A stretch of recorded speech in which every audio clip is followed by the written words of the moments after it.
نہیں روک سکتا کیونکہ یہ ملک بھی میرا ہے، یہ مٹی بھی میری ہے، یہ خان بھی میرا ہے، یہ طریقہ انصاف بھی میری ہے، اور ان بچوں کے مستقبل کی جنگ بھی میری ہے۔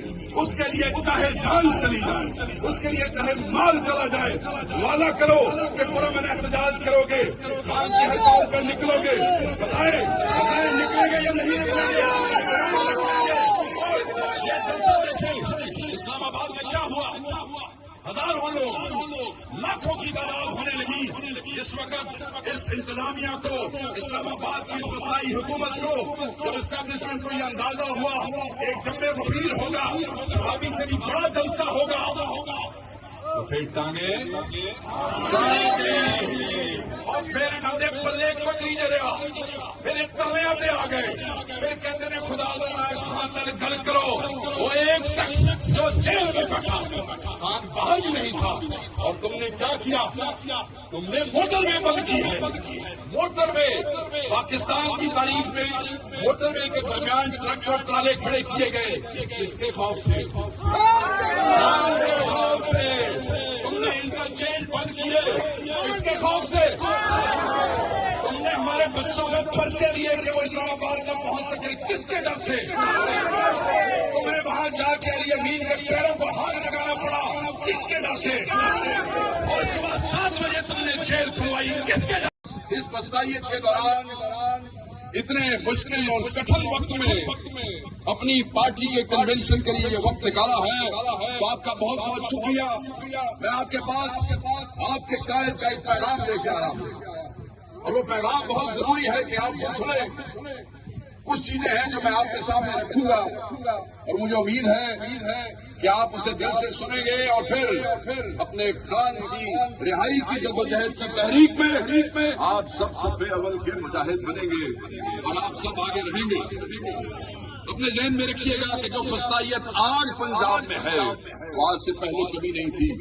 مارشل لا کے ادوار بھی گزرے ہیں، فوجیوں کی حکومتیں بھی گزری ہیں، بہت بڑے بڑے ڈکٹیٹرز بھی آئے اور چلے گئے ہیں، بہت سے سنی ڈکٹیٹرز بھی آئے اور چلے گئے، مگر جو مارشل لا آج اس پی ڈی ایم کی منحوس حکومت کی طرف سے اس پنجاب میں رائج ہے وہ آج سے پہلے کبھی نہیں تھا۔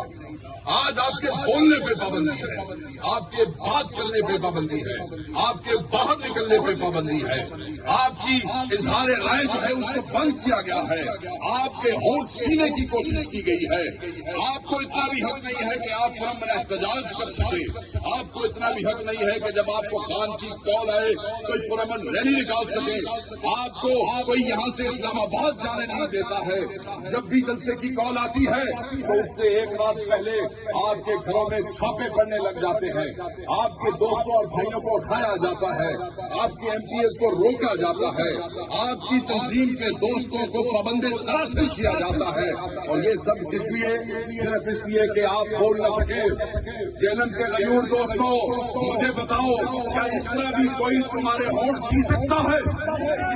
کیا اس طرح کوئی تمہیں روک سکتا ہے؟ کیا وہ جو عمران خان کی محبت ہمارے دلوں میں ہے، جو خان کا نام ہمارے دل پہ لکھا ہے، کیا وہ کسی کا باپ بھی مٹا سکتا ہے بدماشی سے؟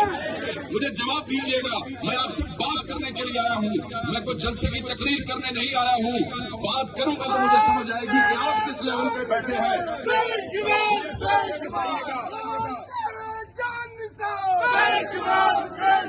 مجھے صرف یہ بتائیے گا،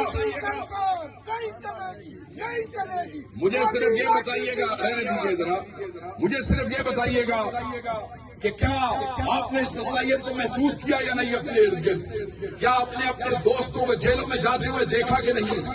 کیا آپ نے اپنے بچوں کو اس بروٹیلٹی کا، اس فسادیت کا شکار ہوتے ہوئے دیکھا کہ نہیں؟ تو پھر ہمارا فرض کیا ہے؟ خان کیا کہتا ہے؟ خان کس کے لیے اندر پڑا ہے؟ وہ بھی جہاز میں اڑا سکتا تھا، وہ تو اس پاکستان کی سب سے بڑی سیاسی پارٹی کا قائد ہے، سب سے بڑی سیاسی پارٹی کا، جس نے اس وسائل کے باوجود بھی کروڑوں ووٹ کیے گئے۔ کیا وہ جہاز نہیں منگوا سکتا تھا؟ کیا وہ ڈیل نہیں کر سکتا تھا؟ کیا وہ ملک چھوڑ کے نہیں جا سکتا تھا؟ اس کے تو ترلے کر رہے تھے کہ تم چلے جاؤ بنی گالا، ہم تمہیں جانے کے لیے تیار ہیں، ہم سے بات کرو۔ اس نے کہا نہیں، اگر آج تم سے ڈیل کر لی تو یہ ڈیل ہمارے بچوں کے مستقبل کے خلاف ہوگی، کوئی ڈیل نہیں ہوگی، کوئی بات نہیں ہوگی۔ کوئی مذاکرات اس قوم کے مفاد کے خلاف نہیں ہوگی. اس نے کوئی ڈیل نہیں کی. وہاں اتنی گرمی کے اندر جیل کے ایک چھوٹے سے 6-12 کے سیل میں رہنا اس نے ترجیح دیا، مگر اس نے باہر جانا اس پہ ترجیح نہیں دیا. یہ قربانی کس کے لیے ہے؟ آپ کے بچوں کے لیے ہے، آپ کے مستقبل کے لیے ہے، آپ کے پاکستان کے لیے ہے، آپ کے ایک ایک بوڑھے بزرگ عورت مرد کے لیے ہے، اور جہنم والوں آپ کے لیے ہے. کیونکہ آپ نے بھی اس وسطیت کے دوران جس طریقے سے 8 فروری کو نکل کے ووٹ ڈالے، کون کہتا ہے کہ پنجاب نہیں نکلتا؟ پنجاب نکلتا ہے. خان نے جب جب کال دی پنجاب نکلا ہے. اور جہنم والوں آپ کا نمبر ہے، آپ پہ سختیاں بھی تھیں، آپ پہ بروٹیلٹی بھی ہوئی، مگر آپ پیچھے نہیں ہٹے. چاہے فارم 47 پہ ہمارے بندوں کو ہرا دیا گیا، مگر آپ نے اپنے ایم این اے بنا دیے ہیں، آپ نے اپنے ایم پی اے بنا دیے ہیں، اور وہی حقیقی ایم این اے ہے اور وہی حقیقی ایم پی اے ہے. مجھے یہ دیکھیں، یہ جلسہ ہوا ابھی اسلام آباد کا. پہلے تو میں آپ کا شکریہ ادا کرنا چاہتا ہوں تمام ایم پی ایس کا، تمام ایم این ایس کا، تمام اسٹیک ہولڈرز عہدیداران کا. یہاں کے ضلعی صدر میجر صاحب بھی موجود ہیں کہ آپ ثوابی جلسے میں بہت بڑی تعداد میں آئے ہیں. مجھے پتا ہے کہ آپ کا راستے روکنے کی کوشش کی گئی، مجھے پتا ہے کہ آپ کو اس تشدد کا نشانہ بنایا گیا، آپ پہ ایف آئی آر دی گئی. مگر سلام ہے جہلم والوں تمہیں، تمہاری غیرت کو، تمہاری ہمت کو، تمہاری عظمت کو، کہ تم نے تمام فسطائیت کے بت توڑ دیے، تم نے بدماشوں کی بدماشی ختم کر دی، اور سب سے بڑھ کے خوف کا بت توڑ دیا. اور ثوابی میں جہلم والوں کے جھنڈے لہرا رہے تھے، اور ہمیں پتہ لگا کہ جہلم آیا. وہاں پہ 13 اگست کو ریلیاں ہوئی، جہلم کے لوگ نکلے. ڈرنے کی ضرورت نہیں ہے.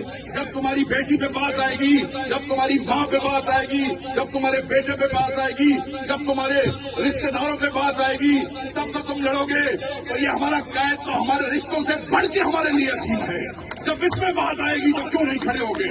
اور ہم تو پرتشدد نہیں ہیں، ہم تو بات کرتے ہیں پرامن احتجاج کی، پبلک پریشر کی، جو ہمیں آئین حق دیتا ہے، جو قانون حق دیتا ہے. حق ہے کہ نہیں؟ حق ہے کہ نہیں؟ تو بھائی ہم